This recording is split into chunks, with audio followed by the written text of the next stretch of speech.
IELTS Practice, Questions 1 and 2. You will hear a tutor and some students discussing science and ethics. You should answer the questions as you listen because you will not hear the recording a second time. Listen carefully and answer questions 1 and 2.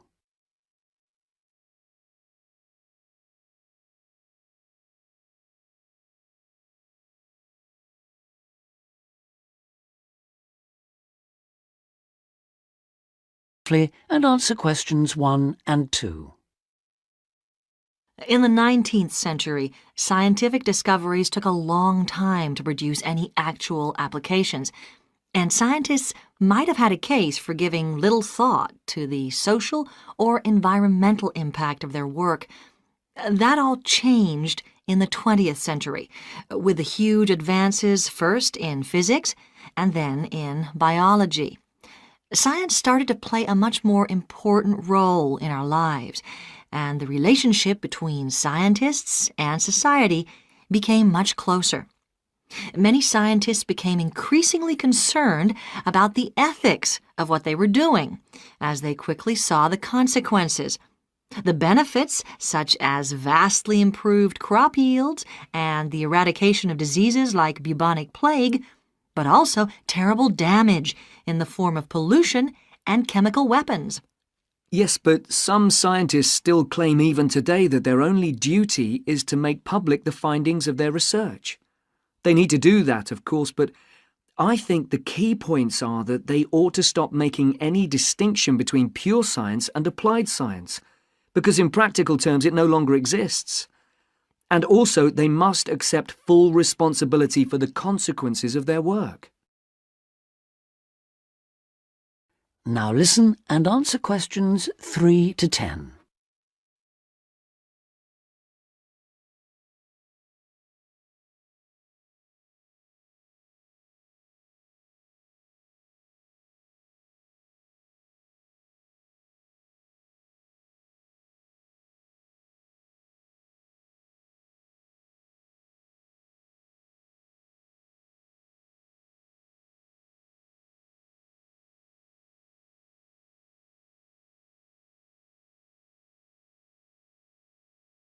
Now listen and answer questions 3 to 10. Let's explore that last point a little further. How can scientists put that responsibility into practice? By educating the public, particularly through the media and at the workplace. Another thing they must do is advise on what might one day go wrong as a result of what they're coming up with now. That seems essential. And just as importantly, if and when things do go wrong, they need to sort them out, especially where the fault lies with the original research. How do you feel about the international role of scientists, given that their work crosses frontiers so readily? I think it gives them, or at least should give them, a global view. In this respect, some of them are better placed than many politicians to see how new discoveries are likely to affect particular parts of the world. But will the politicians listen? Probably not. But I'm not suggesting getting involved with politics or politicians. Much better to raise the public's awareness of scientific issues so they can put the pressure on at election time. There's a problem here, though, isn't there, with the way the public sees scientists? They're all either mad or bad. That's something they need to work on, definitely. To regain public trust, they'll have to show they're accountable, and that science is about improving people's lives. That may not be so easy. What do you think are the areas in science that really worry people these days? Science in agriculture, above all.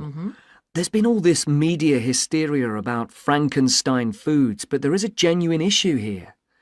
Whether adding specific genes to plants is a valid way of increasing food production, or whether it risks the appearance of new diseases, of superweeds and pests.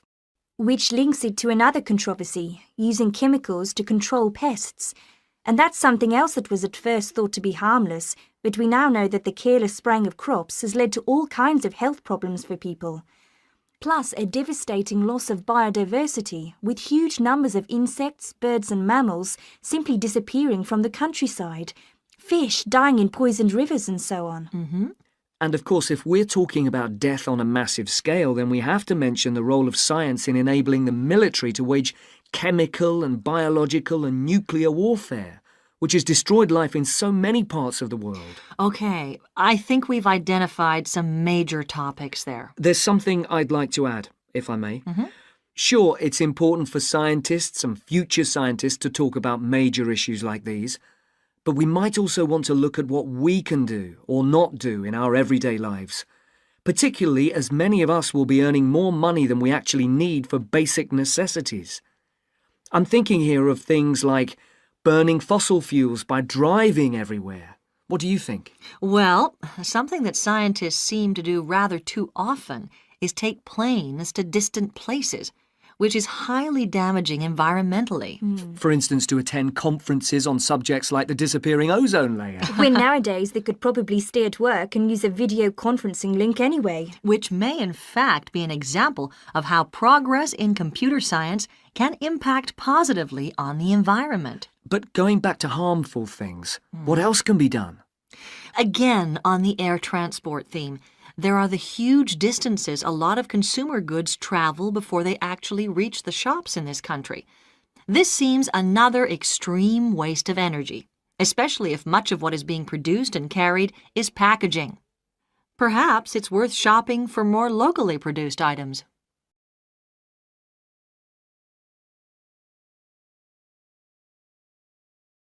That is the end of part 1. You now have half a minute to check your answers.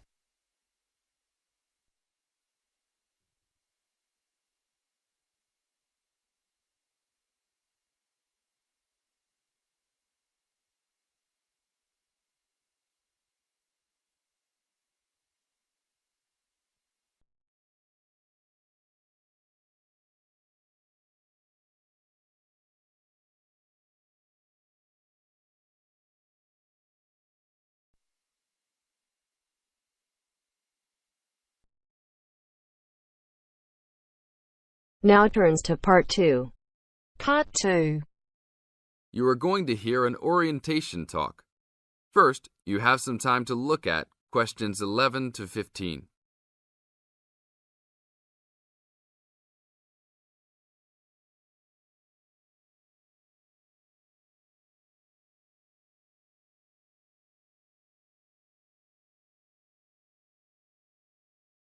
Now listen to the tape and answer questions 11 to 15. Welcome to Orientation Week. Today I am here with the captain of our school's women's gymnastics team. Her name is Elizabeth Rain, and she is a fourth-year student. I hope you can all see her as an example of a responsible student and athlete, a role model for everyone. Hi, Elizabeth. Thank you for stopping by our Orientation Week. Thank you for having me. Welcome to our university, everyone. If there are any of you thinking about joining our school's athletic program, I would strongly encourage you to do it. Being a part of the gymnastics team has been one of my best experiences during my time at this school. It has taught me so much about teamwork and friendship, and has even taught me how to improve my academics by prioritizing my time. I have some questions that I am sure the students will want to know the answers to as well. First of all, how did you find the time to do well in classes as well as train for gymnastics? Prioritizing is the key. You must be very organized. Every day I wake up and I know what I must do for the day. I plan things in order of importance. For example, if today I have a competition for gymnastics in the afternoon, then I know I have to finish my homework and studying in the morning. In other words, keeping an organized schedule of your priorities is very important. Can you explain to the students a little bit about your study habits? Well, I usually try to take classes that I'm interested in. This way, I have no excuse not to study because I chose the classes out of my own preference. I separate my study time by class. For example, if I have 5 classes for this semester, I will study for 1 class a day from Monday through Friday, and then review for all of them on the weekend. I won't try and study for all 5 of my classes at one time. It is too hard to do that, to remember everything and not feel like you are going crazy. It is very important to focus the time that you set aside for studying. I do not study with the television on. I try to keep away from all distractions because I find that I learn better that way. But of course, how each individual will study depends on each person. Now look at questions 16 to 20.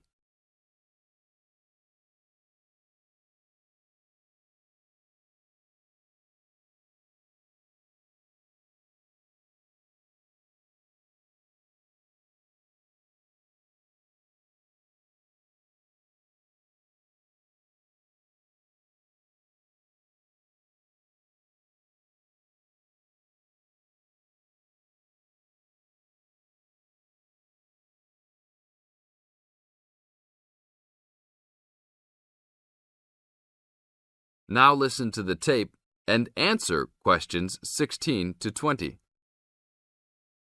That sounds like good advice.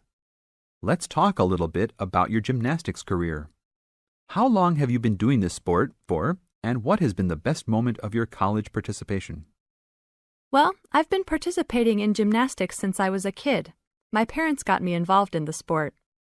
The best moment. I would have to say that there is not one single instance that stands out in my mind as the best moment, but more of a whole experience. My first year in university was definitely one of the best years of my life. I met my best friends that year and really learned to grow up and be independent. Our team went to the national championships that year, and it was an incredible experience, so I would count the whole year as my best experience in college. How about the worst moment? It is true everyone goes through bad experiences. My worst experience would have to be the fall of last year when I broke my wrist. I was unable to participate in sports for the remainder of the year and had to learn how to write with my left hand. I guess when I look back at it, though, even though I wouldn't wish this to happen to anyone, this experience definitely made me stronger as a person. It taught me to look at life with a new perspective and to really value the friends and family that are important and close to me. Thanks for your time, Elizabeth. Do you have anything else you want to tell the new students? Just have a good time. Don't stress out too much, but be responsible for your actions. Work hard and play hard. That's my motto for life. That is the end of part 2. You now have half a minute to check your answers.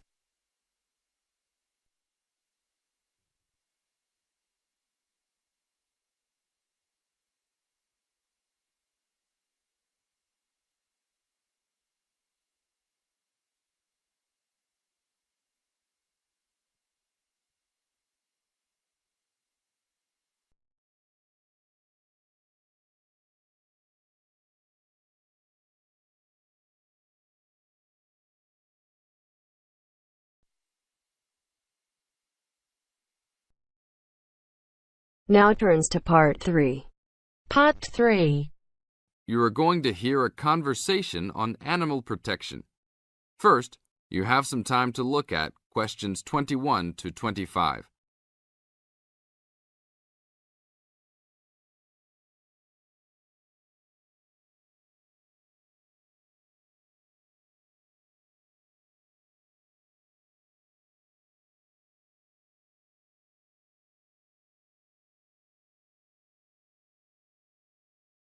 Now listen to the tape and answer the questions.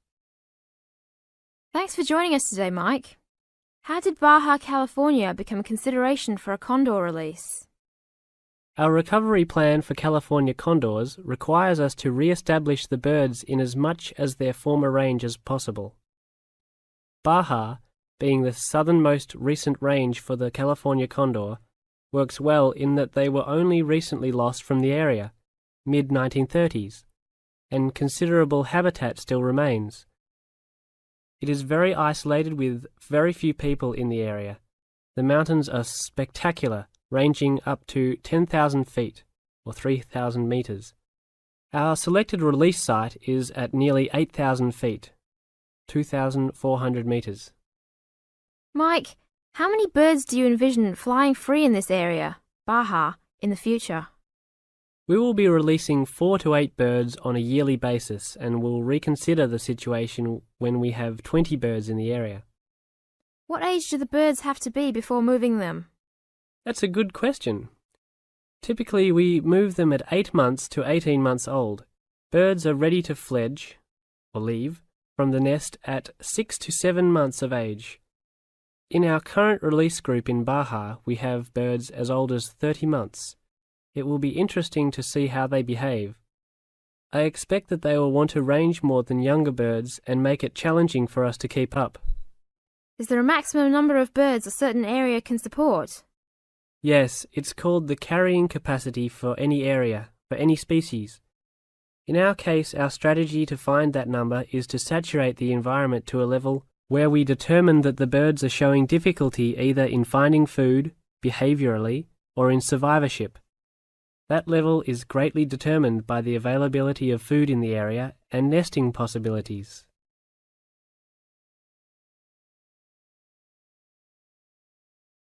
Now look at questions 26 to 30.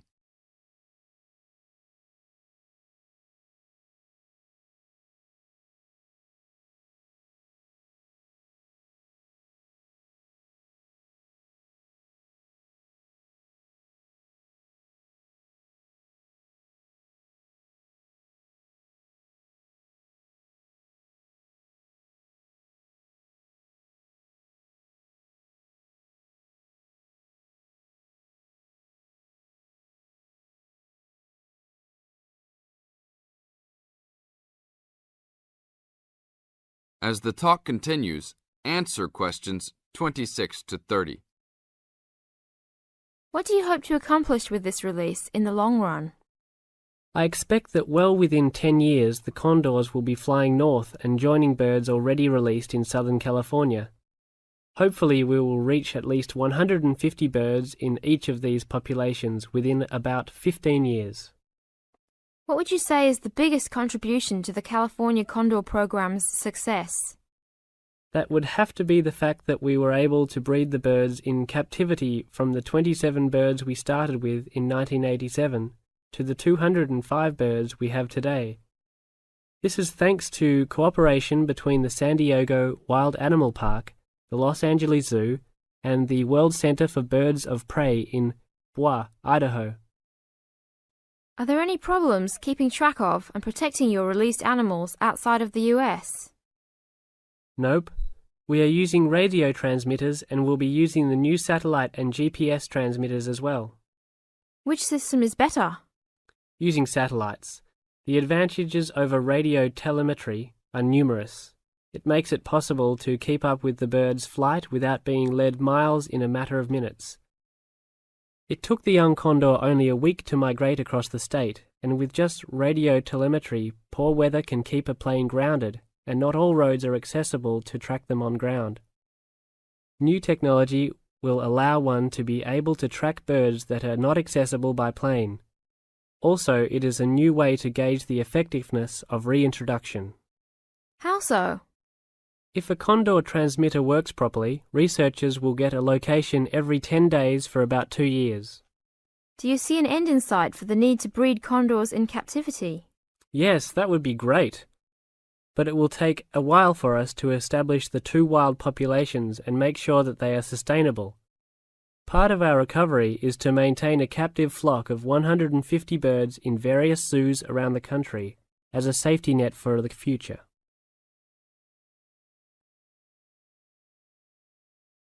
That is the end of part 3. You now have half a minute to check your answers.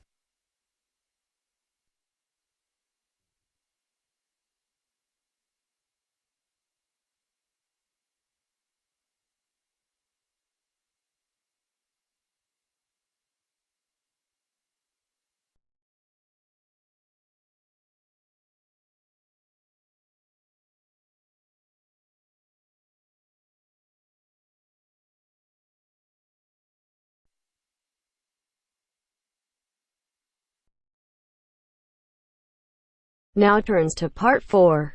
Part 4. You will hear a tutor giving some business students instructions about a finance project. You now have 30 seconds to read questions 31 to 36.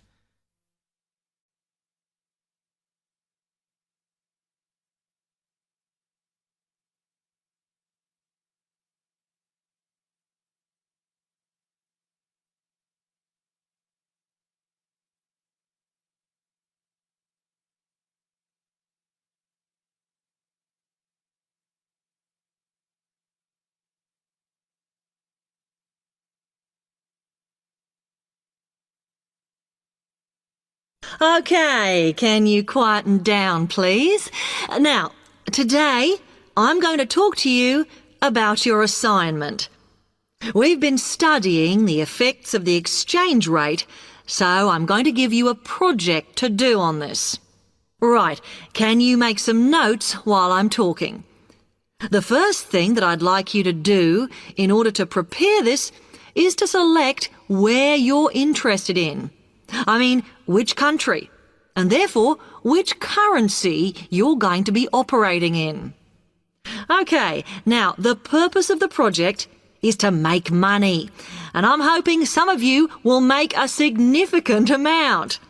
So, I want you to suppose that you have £100 that you will have to invest purely in the rises and falls of the exchange system.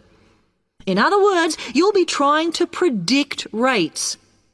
This is a project that you'll be doing together, but before you work together, you'll have to go off and research what you need to know about the economy of that country and how well it's doing or is expected to do in the near future. You could all make up a little information sheet with your notes on, clearly legible, because then I want you to get together, we can do that next week, and to go round and read about each other's countries. When you see how well or badly each country is doing, I want you to decide what your exchange rate is going to be against all the other currencies. After that is all sorted, what you're going to do is go round the other students and attempt to sell your money to the others. Remember, this will depend on the success of your country's economy and the rate you fixed for your currency. Now, you're not allowed to just swap currencies with each other, but you may wish to buy from the other countries. But you must do a proper transaction. All the way through this, you must keep your accounts properly for each transaction. I'll give you 1 week to do this, and then we will set a time for the deals to finish, a bit like the stock exchange. And at that point, I will ask you to calculate how much you have made. Is that clear? You now have 30 seconds to read questions 37 to 40.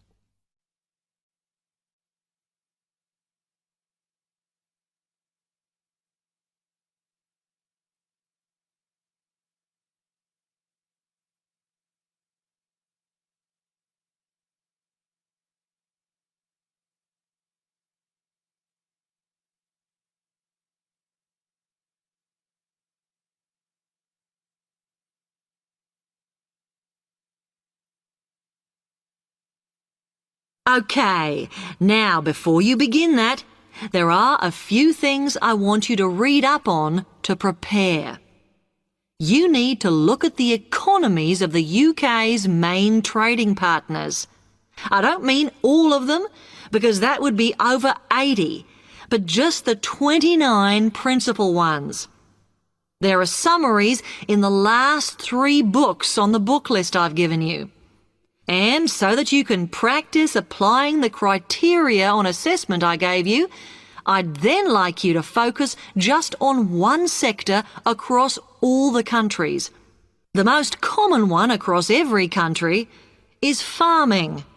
But as much agricultural produce is for domestic consumption, I'd like you to look at manufacturing. Then I would like you to do a detailed investigation of one particular aspect. I was going to give you a choice, but I think as we've just started the course, it's better if we all look at the same thing and then we can discuss it in the seminars. So the thing I'd like you all to look at is fluctuations in import prices. Now, you need to do all that before you start the project, as it will help you assess the economies of the countries you'll be representing in the project. Don't worry, you've got plenty of time. Exam week is December the 8th, Then it's the holidays until January the 6th, so I don't need the project in till February the 5th. Is that okay? Now, any questions on this? Because That is the end of part 4. You now have half a minute to check your answers.